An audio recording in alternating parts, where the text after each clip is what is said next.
Você que lê a Bíblia, você sabe que aqui no capítulo 11 do livro de Hebreus está a galeria dos heróis da fé, não é isso? Quem sabe disso? Você que lê a Bíblia. Aqui você encontra Moisés, que livrou o povo do Egito.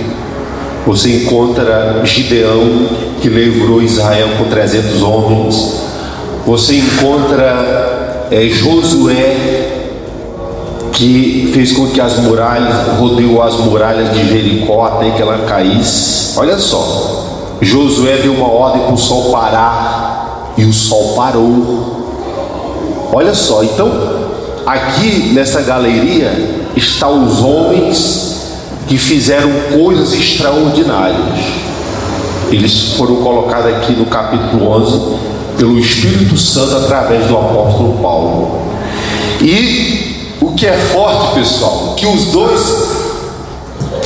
dois primeiros dessa lista, eles, olhando assim, eles não fizeram nenhuma grande obra diante dos homens, mas diante de Deus foi as maiores obras que eles fizeram, foi as maiores. Vamos ler aqui, eu vou frisar o segundo. Olha só, no capítulo 11, no versículo 4. Pela fé, Abel ofereceu a Deus maior sacrifício do que Caim, pelo qual alcançou testemunho de que era justo, dando a Deus testemunho dos seus dons, e por ele, depois de morto, ainda fala. Olha só agora o 5. Pela fé, Enoque foi transladado para não ver a morte, e não foi achado, porque o próprio Deus transladará, visto como antes da sua transladação alcançou testemunho de que agradará a Deus. Então olha só, os dois primeiros da lista aqui fala que eles alcançaram testemunho diante de Deus. Por exemplo, pessoal, vou dar um exemplo aqui para você. Não que Deus queira que a pessoa viva doente, não é isso. Mas vamos supor, a pessoa, ela ainda não foi curada por Deus, ela ainda não deu o testemunho da cura, por exemplo. Mas só que essa pessoa, pelo fato de ser fiel a Deus, de ter o temor de Deus, então diante de Deus ela tem um testemunho. Diante de Deus ela tem um testemunho. E às vezes o testemunho é mais forte do que aquele que contou o testemunho de cura ou de libertação. Às vezes é mais forte ainda, porque às vezes aquela pessoa que foi curada e foi liberta de algum mal, ainda está dando mau testemunho diante dos homens e diante de Deus. Então o testemunho mais forte é daquele que ainda não foi curado, não foi liberto de alguma coisa, mas diante de Deus ele tem um testemunho. Amém, pessoal? E esses dois, os dois primeiros da lista, eles alcançaram testemunho diante de Deus, Abel e Enoque. Aí no livro de Gênesis, vamos ler um pouquinho sobre Enoque. Pessoal, a Bíblia fala muito pouco sobre Enoque, mas do pouco que a Bíblia fala dele, foi o suficiente para ele estar na galeria dos heróis da fé. Eu pergunto para você, pessoal, olhe para cá, você quer estar, pessoal, fazer parte desta galeria dos heróis da fé? Você quer fazer parte? Eu quero fazer parte.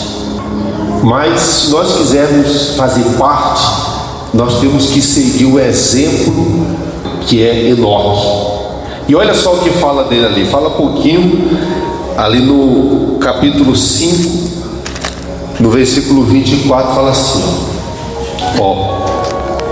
e andou Enoque com Deus, e andou Enoque com Deus, e não se viu mais, porquanto Deus para si o tomou. Então ele foi colocado na galeria dos heróis da fé por causa disso. Por causa disso. Ele não destruiu nenhuma muralha, não destruiu nenhum exército como Sansão, não fechou a boca do leão, não foi jogado na cova dos leões. Ele foi colocado na lista dos heróis da fé justamente por causa disso, porque ele andou com Deus. Ele andou com Deus. Você vê que Deus até arrebatou ele, transladou ele. Ele não morreu, ele foi transladado, foi arrebatado, ainda vivo. E olha só, eu pergunto aqui para você: naquela época de Enoque, existia a mesma maldade que existe hoje? Existiu ou não? Na sua opinião, na época de Enoque, existia a mesma maldade que existe hoje? Quem crê que existia? Quem crê que existia? Quem crê que não existia? Quem crê que não existe a mesma maldade que existe hoje? É ela. Pessoal, entendeu? A matéria do homem na época de Enoque é feita com a mesma matéria do homem de hoje. Então, a maldade que existe hoje já existia naquela época, só que hoje está mais explícito, né? Hoje está mais explícito. Você vê as filhas de Ló, Ló era sobrinho de Abraão. Olha só o que elas fizeram. Elas embebedaram o próprio pai, deram cachaça para o pai e depois transaram com ele. As filhas de Ló. Olha só que coisa. O Judá, que era um dos filhos de Jacó, ele estrupou a própria irmã, o Judá. Então, para você ver, já existia na época a mesma maldade. E o que falar de Caim, que matou Abel? Caim que matou Abel, e matou com requintes de crueldade. Provavelmente matou a paulada, né? Ou a pedrada, né? Porque naquela época não existia arma de fogo. Imagina só, uma pessoa morrendo com paulada, e a pessoa morrendo e pedindo, por favor, pare, e o outro lá dando paulada na cabeça. É uma coisa feia, é ou não é? Ou dando pedrada, o outro implorando, pedindo por favor, e o outro, e o próprio irmão, que era para defender o irmão, dando pedrada.